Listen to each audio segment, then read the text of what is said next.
નમસ્કાર સાથી મિત્રો, એક્ઝામ સાથી ચેનલમાં આપ સૌનું હાર્દિક સ્વાગત છે। આપણા વિડીયો જે બીએલઓ છે એમને ઉપયોગી થશે, સાથે મતદારોને પણ થશે। તો અત્યારે આપણે બીએલઓને ઈએફ ફોર્મ એટલે કે ઇન્યુમરેશન ફોર્મ કેવી રીતે ભરવું એની આપણે ચર્ચા આ વિડીયોમાં કરશું। તો વિડીયો અચૂક જોઈ લો, સાથે ચેનલ સબસ્ક્રાઈબ ન કરી હોય તો કરી લો। તો સૌપ્રથમ બીએલઓ એપ છે, એમાં તમારો ઓટીપી અને લોગિન નંબર છે બંને નાખીને લોગિન કરવાનું છે। ત્યારબાદ એ એપ ખોલે ત્યાર પછી તમારે આ રીતે જે મેનુ છે એમાં લાસ્ટ મેનુ જે છે સ્પેશિયલ ઇન્ટેન્સિવ રિવિઝન સર કાર્યક્રમમાં ક્લિક કરવાનું છે। એપ જૂની હોય તો અપડેટ કરતા રહેજો વારંવાર, એટલે તમારા જે ઇસ્યુ છે એ સોલ્વ થઈ જશે। આ સર જે કાર્યક્રમ છે એમાં તમારે ક્લિક કરવાનું છે। હવે અહીં લેંગ્વેજ આવશે, એટલે કે ઇંગ્લિશ અને ગુજરાતી, તો બે લેંગ્વેજ તમારી સમક્ષ આપેલી છે। એનો મતલબ એ છે કે તમે ઈએફ ફોર્મ જે છે અંગ્રેજી અને ગુજરાતી બંને ભાષામાં ભરી શકો છો।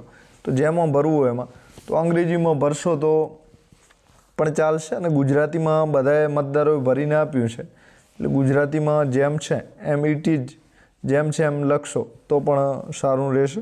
તો આ રીતે તમારે ભાષા પસંદ કરી દેવાની છે અને પછી સબમિટ આપવાનું છે। હવે સબમિટ આપો છો એટલે ત્રણ મેનુ ખોલશે। તો ઈએફ ડિસ્ટ્રીબ્યુટેશન ટ્રેકર છે, ફિલ ઇન્યુમરેશન ફોર્મ છે અને fill enumeration for EPIC match. તો ત્રણ કોલમ આપેલા છે, એમાં આપણે જે પહેલું કોલમ છે એની ચર્ચા કરી લઈએ ઉપર છાલી। તો જે પહેલું કોલમ છે એમાં તમારે ઈએફ ફોર્મનું કેટલું વિતરણ થયું છે એની ગણતરી રહેશે, અને સાથે ડિસ્ટ્રીબ્યુશન એટલે કે વિતરણ બધાને થઈ ગયું છે, એટલે કે આપણને એ બાબત અત્યારે લાગુ પડતી નથી। તો અહીં કલર કોડ આપેલા છે, કોને કેટલું વિતરણ થયેલું છે એની માહિતી તમને આ જે કલર કોડ છે એના આધારે મળી જશે।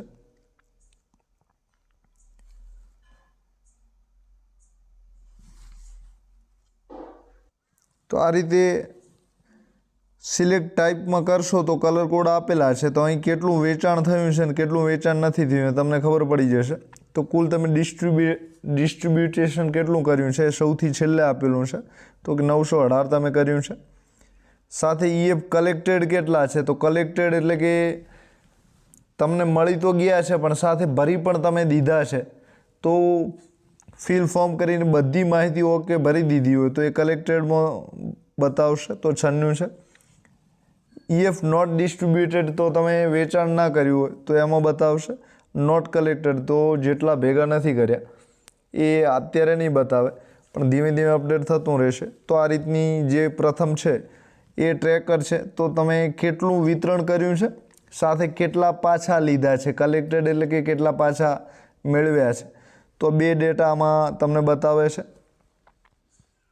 હવે ત્રીજા નંબરનું કોલમ છે છેલ્લું, એટલે કે fill enumeration for EPIC match.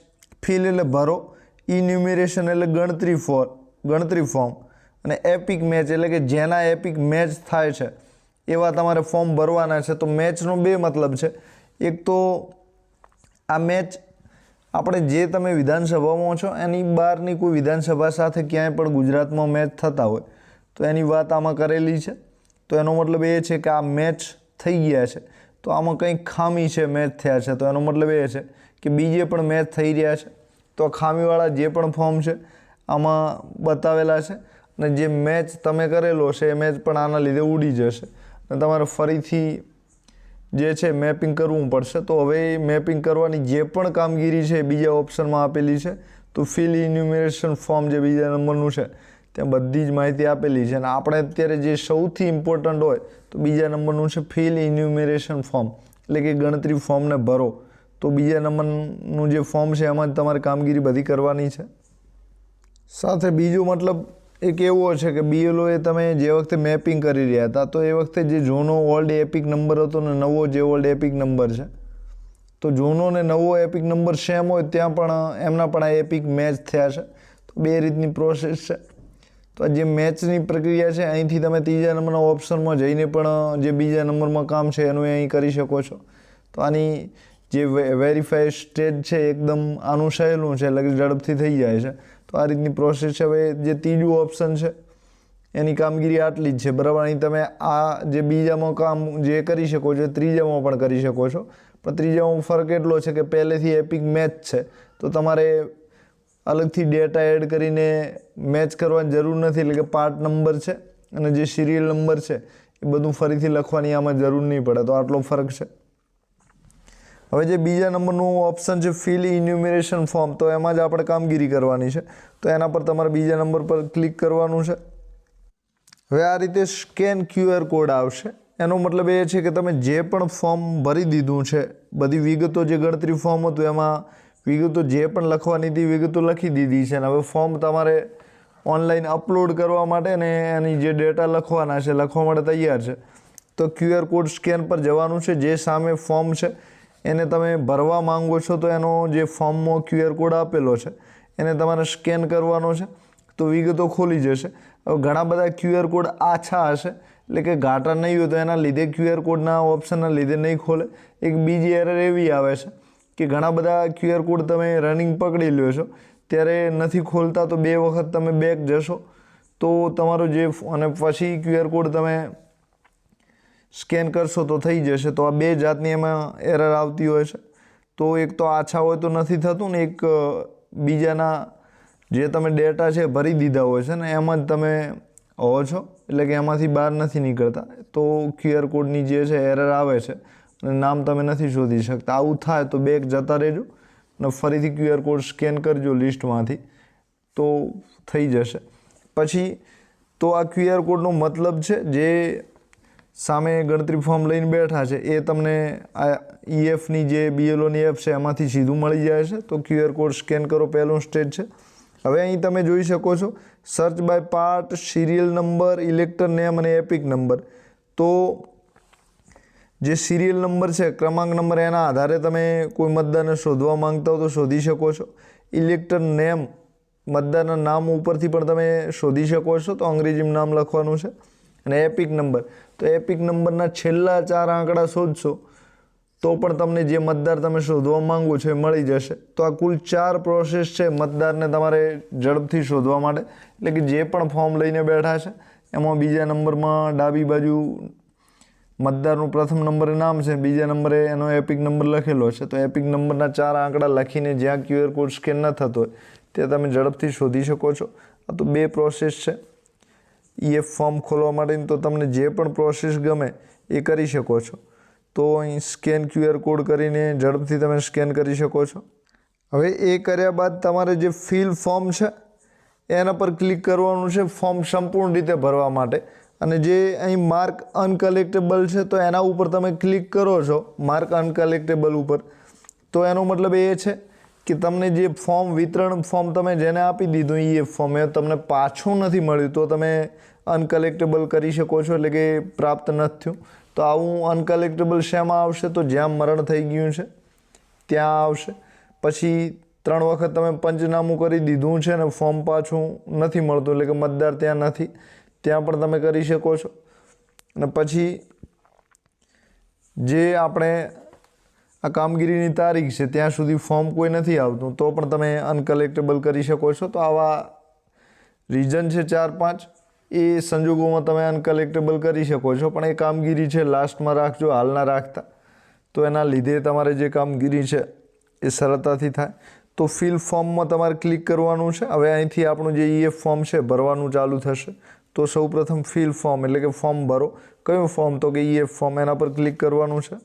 હવે એના પર તમે ક્લિક કરો છો કાં તો QR કોડ કરો છો તો સીધું આ રીતનું ખોલી જશે. અને જે પણ મતદાતા છે, જે મતદાર છે જેનું ફોર્મ લઈને બેઠા છો એની જ વિગતો ખોલશે.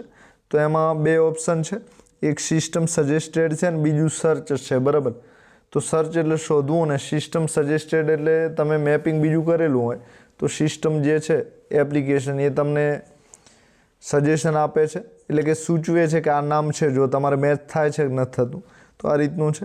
હવે જે નામ આવ્યું છે એના તમે સર્ચ કરવા માંગતા હો તો 2 રીતે અહીં સર્ચ કરી શકો છો. તો સિસ્ટમ સજેસ્ટેડમાં કઈ રીતે? તો સિલેક્ટ રિલેશન ટાઈપ. તો 2 રિલેશન આપેલા છે, ગ્રાન્ડ ફાધર એટલે દાદા, ગ્રાન્ડ મધર એટલે દાદી. એટલે કે આ 2 નામથી તમે સર્ચ કરવા માંગતા હો તો કરી શકો છો.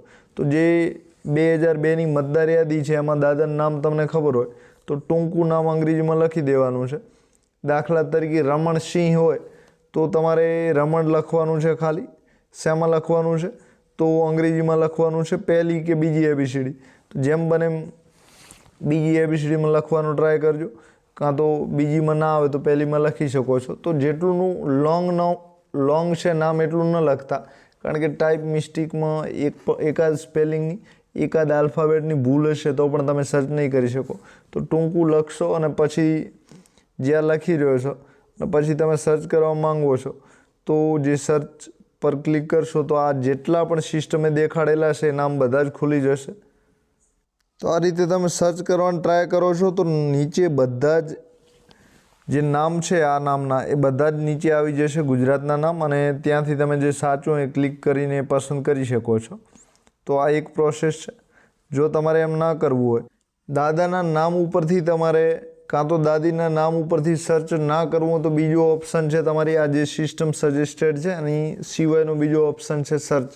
તો સર્ચ પર તમારે ક્લિક કરવાનું. એ સર્ચ પર તમે ક્લિક કરશો એટલે જે મતદાતા છે એની વિગતો ઉપર બધી ખુલશે અને નીચે 3 ઓપ્શન આપેલા છે. સર્ચ ઇલેક્ટર ઇન 2002 એટલે કે જે 2002ની મતદાર યાદી છે એમાંથી તમારે અહીં સીધો તમે સર્ચ કરી શકો છો. મતલબ કે ક્યાંક ને ક્યાંક 2002ની મતદાર યાદી અહીં આપેલી છે.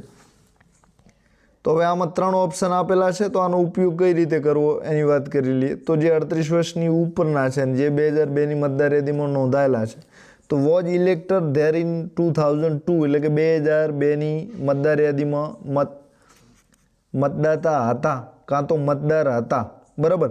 તો જે મતદાર 2002ની યાદીમાં સમાવિષ્ટ હોય, સમાયેલા હોય, નામ ચાલતું હોય એના માટે પહેલો ઓપ્શન છે, બરાબર. પછી પોતે મતદાતા ના હોય પણ એમના માતા પિતા દાદા દાદી આ 4માંથી હોય તો તમારે પ્રોજની તરીકે સિલેક્ટ કરવાના છે.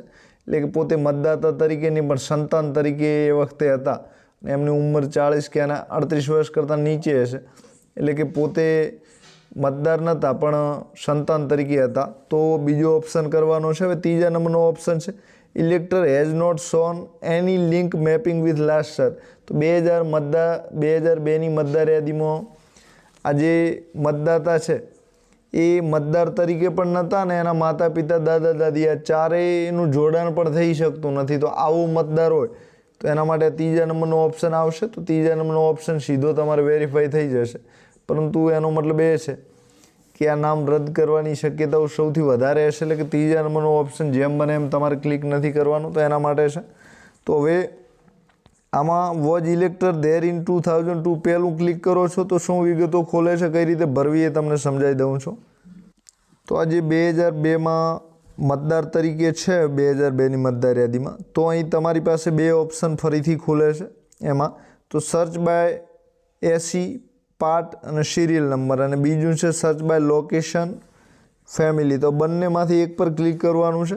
તમારી પાસે ફોર્મમાં એમનો સિરિયલ નંબર ને પાર્ટ નંબર આ 2 વસ્તુ લખેલી હોય તો આ પ્રથમ તમારે કરવાનું છે, અને સિરિયલ નંબર ને પાર્ટ નંબર તમારી પાસે લખેલો નથી તો તમારે આ જે ફેમિલીવાળું છે, લોકેશનવાળું છે, એના આધારિત તમે સર્ચ કરી શકો છો.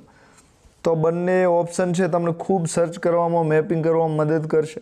તો બંને ઓપ્શનની તમે મદદ જેટલી લેવા માંગતા એટલી લઈ શકો છો. તો search by AC part number, બરાબર. તો એસેમ્બલી જે છે એના પાર્ટ એટલે ભાગ નંબર, સિરિયલ એટલે મતદાર ક્રમાંક, આ બધું જ જાણતા હોય, ફોર્મમાં લખેલો હોય તો તમે અહીંથી શોધી શકો છો. સિલેક્ટ સ્ટેટ છે એમાં ગુજરાત માટે જી કરો એટલે તમારે ઝડપથી જે ગુજરાત છે એ આવી જશે. એટલે કે જી માત્ર નાનો કે મોટો જી કરો એટલે જે ઓપ્શન છે એ ખુલી જશે. તો આમાં જી કરો એટલે તમે ગુજરાત ખુલી જશે. પછી દાખલા તરીકે પાટણ છે તો પાટણનું પી કરો તો પી નામના બધા જ જિલ્લા ખુલી જશે. પછી જે લાસ્ટ સર એસી નંબર છે તો એસેમ્બલી નંબર તમારા જૂના છે આમાં બધા જ ખુલશે. એમાં પણ એસેમ્બલીનું દાખલા તરીકે વાવ છે તો વી કરો તો વી નંબરના વિસનગરને બધી ખોલી જશે. તો આમ તમે ઝડપથી સર્ચ કરી શકશો. તો એક જ અક્ષર તમારે ટાઈપ કરવાનો, પછી એના પર ક્લિક કરવાનો, સીધી પ્રોસેસ છે. પછી સિલેક્ટ પાર્ટ નંબર, તો પાર્ટ નંબરમાં પણ તમે સેમ પ્રોસેસ છે, આગળનો નંબર લખી દો કે 17 નંબરનો પાર્ટ છે, 18નો છે, તો પણ ઝડપથી ખોલશે ને પછી એના પર ક્લિક કરવાનું છે. તો આ રીતે તમે ઝડપથી સિલેક્ટ કરી શકો છો. અને જે સિરિયલ નંબર છે એ તમારે લખવાનો છે. તો આ આંકડા બધા જ અંગ્રેજીમાં અહીં લખવાના છે અને જે પણ ડેટા છે એ અંગ્રેજીમાં આલ્ફાબેટ લખવાના છે, એટલે તો આ રીતે તમે ઝડપથી સર્ચ કરી શકો છો. અને પછી તમારે સર્ચ ડિટેલ પર ક્લિક કરવાનું છે. તો તમે જે પણ સિરિયલ નંબરનો શોધો એના સજેશન નીચે આવી જશે અલગ અલગ. તો એમાંથી જે સાચું એ તમારે પસંદ કરી લેવાનું છે. તો આ રીતે તમારે અલગ અલગ ડિટેલ ફટાફટ ક્લિક કરી લેવાની છે અને પછી તમે જે સર્ચ ડિટેલ છે એના પર તમારે ક્લિક કરવાનું છે. તો આ રીતે તમે જે સર્ચ કરવા માંગો છો એ માહિતી તમને મળી જશે. તો અગાઉ મેપિંગ કરેલું હોય, ફોર્મમાં કે ભરેલું હોય, સાચું ભરેલું હોય, તો આ રીતે તમે ઝડપથી મેપ કરી શકો છો. સર્ચ ડિટેલ કરશો એટલે ખોલી જશે અને પછી તમારે એને વેરીફાઈ કરવાનું છે. હવે તમને એ રીતે નથી મળતું, પાર્ટ નંબર અને સિરિયલ નંબર બે ના હોય તમારી પાસે, તો સર્ચ બાય લોકેશન ફેમિલી દ્વારા તમે કરી શકો છો. તો અહીં તમારે સ્ટેટ પસંદ કરવાનું છે, જે તમને સ્ટેટ લાગુ પડતું હોય. પછી ડિસ્ટ્રિક્ટમાંથી એક તમારે જિલ્લો પસંદ કરવાનો છે, એટલે કે જે પણ જિલ્લો હોય તે. તો આ જે ઓપ્શન સર્ચનો છે 2002ની મતદાર યાદી માટે સૌથી સારામાં સારો છે, એટલે કે તમે અહીં ઝડપથી શોધી શકો છો. તો અહીં જિલ્લો પસંદ કરવાનો છે, એસેમ્બલી પસંદ કરવાની છે અને પાર્ટ જાણતા હો તો કરવાનો છે પસંદ, ના જાણતા હો તો ચાલશે, બરાબર. અને પછી ઇલેક્ટર નામ છે, નામ તમારે અહીં અંગ્રેજીમાં લખવાનું છે. અને રિલેટિવ નેમ, તો એનો જે સંબંધિત નામ મતદાર યાદીમાં પાછળ આપેલું છે એ લખવાનું છે. તો આ નામ જ્યારે પણ તમે લખતા ત્યારે જેમ બને તેમ ટૂંકું લખવાનો પ્રયત્ન કરજો, જેના લીધે તમે ઝડપથી સર્ચ કરી શકશો.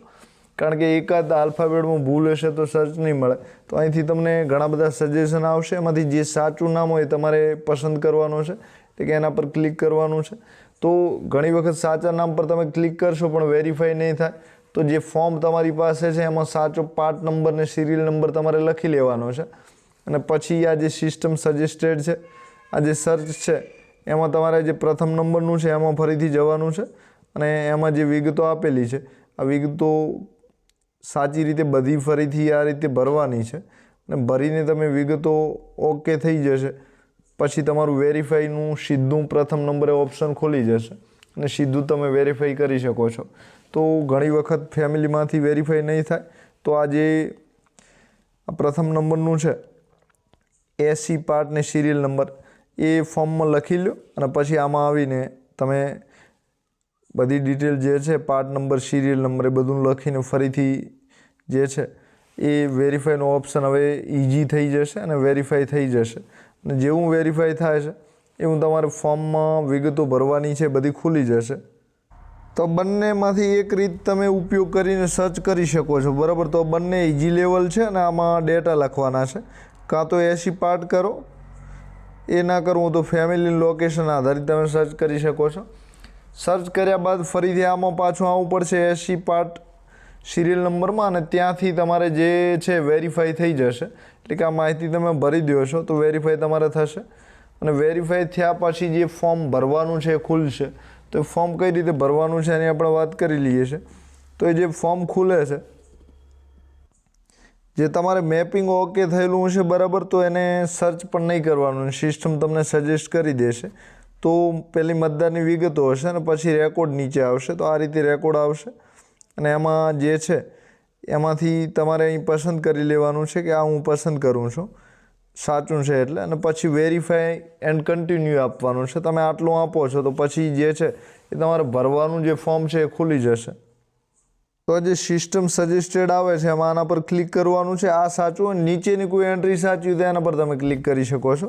અને પછી વેરીફાઈ એન્ડ કન્ટિન્યુ ઉપર તમારે ક્લિક કરવા. હવે એના પર તમે ક્લિક કરવા જશો એટલે તમને પૂછશે do you want to enter the detail of the relative of the elector, એટલે કે જે આનો સંબંધી છે આ મતદારનો, એ સંબંધીની વિગતો તમે દાખલ કરવા માંગો છો એવું પૂછશે. તો હવે તમારે ઓલરેડી વેરીફાઈ થઈ ગયું હોય તો જે રિલેટિવ છે એની વિગતો દાખલ કરવાની કોઈ જરૂર નથી. એટલે તમારે અહીં નો આપી દેવાનું છે. શું આપવાનું છે? નો.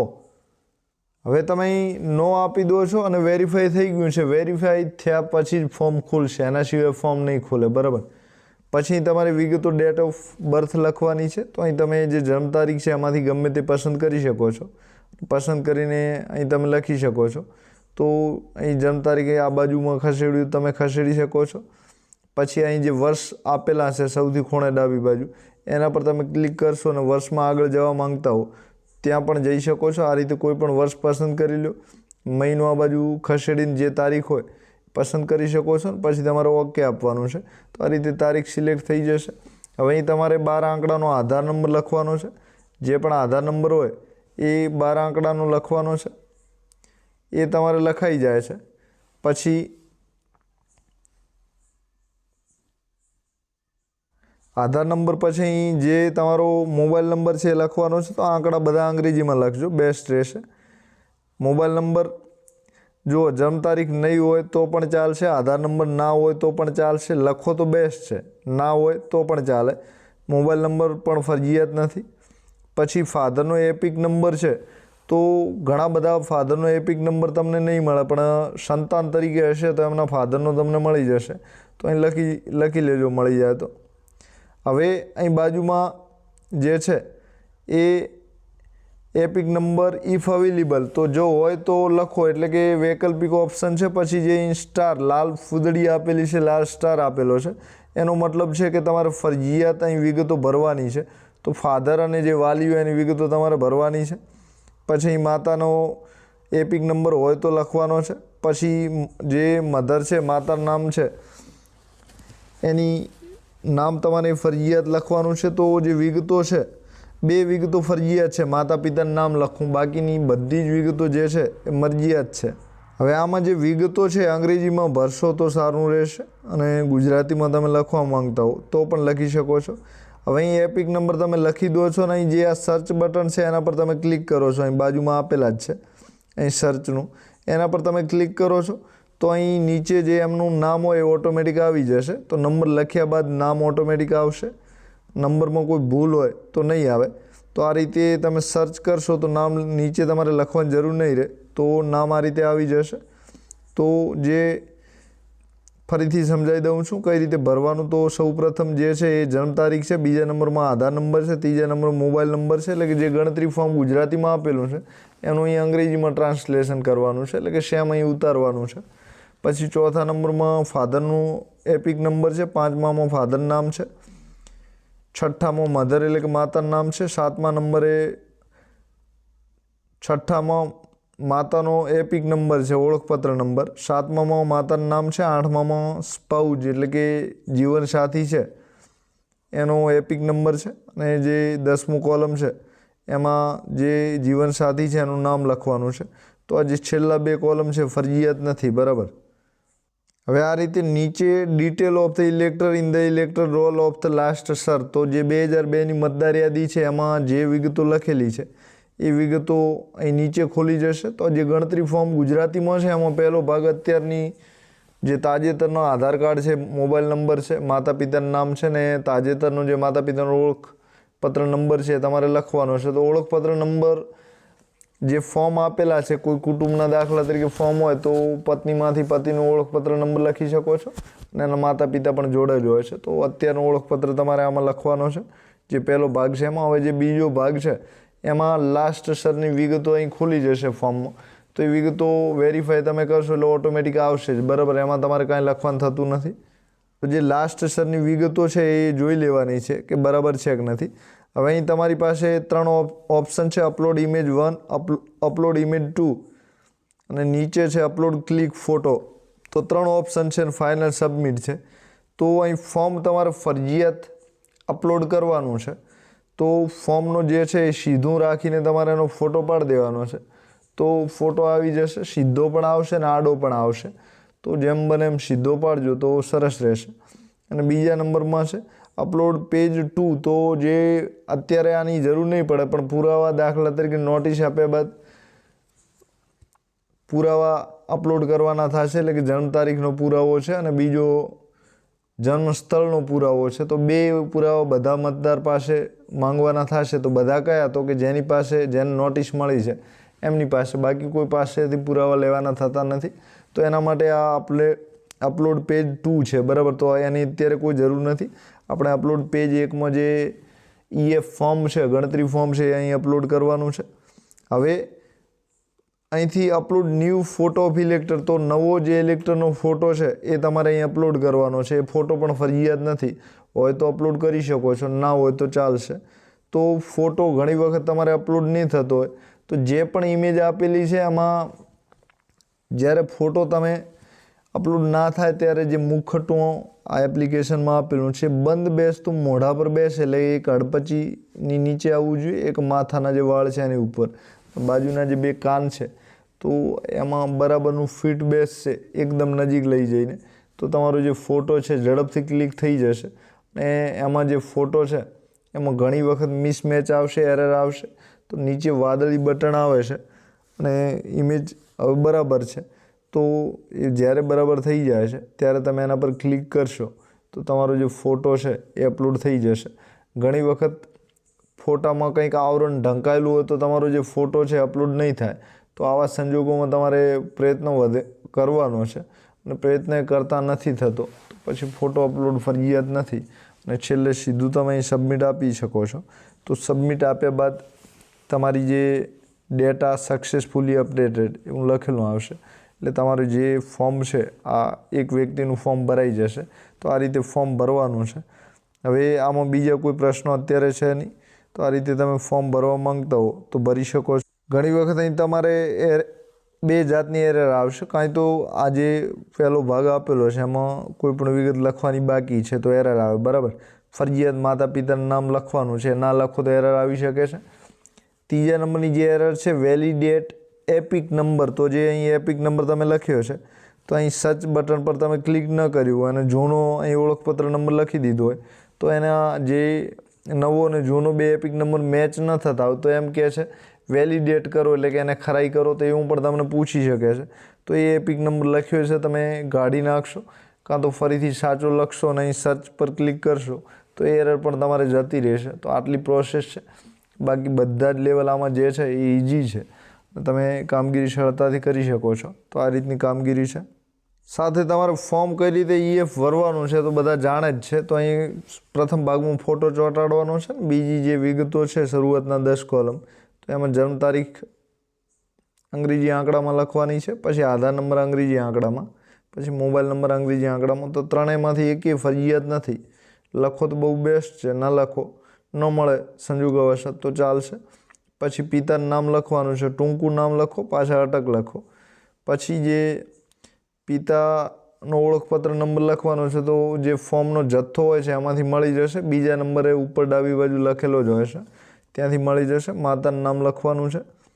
એ આ વિગતો છે બધી જ હાલની ભરવાની છે. તો કોઈ મહિલા આવતી હોય સાસરેથી તો એની માતાની વિગતો લખવાની છે, એના પિતાની વિગતો લખવાની છે, એટલે કે તમારી જે રિયલમાં માતા પિતા છે એની જ વિગતો આમાં ભરવાની છે. તો તમે સાસરે આવતા હો તોય વાંધો નહીં, તમારે વિગતો તો માતા પિતાની જ લખવાની છે. તો આ રીતે વિગતો ભરવાની છે. જીવનસાથી એટલે પતિ પત્ની, તો પતિનું ફોર્મ ભરતા હો તો પત્નીની વિગતો લખવાની છે. તો આ રીતે આ ફોર્મ છે તમારે ભરવાનું છે.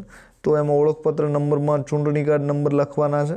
તો 3 જગ્યાએ છે. એક તમારા પિતાનો જે ચૂંટણી કાર્ડ નંબર છે એ લખવાનો છે, બીજે તમારી માતાનો ઓળખપત્ર નંબર છે એ લખવાનો છે, ત્રીજા નંબરે તમારી જીવનસાથીનો ઓળખપત્ર નંબર લખવાનો છે.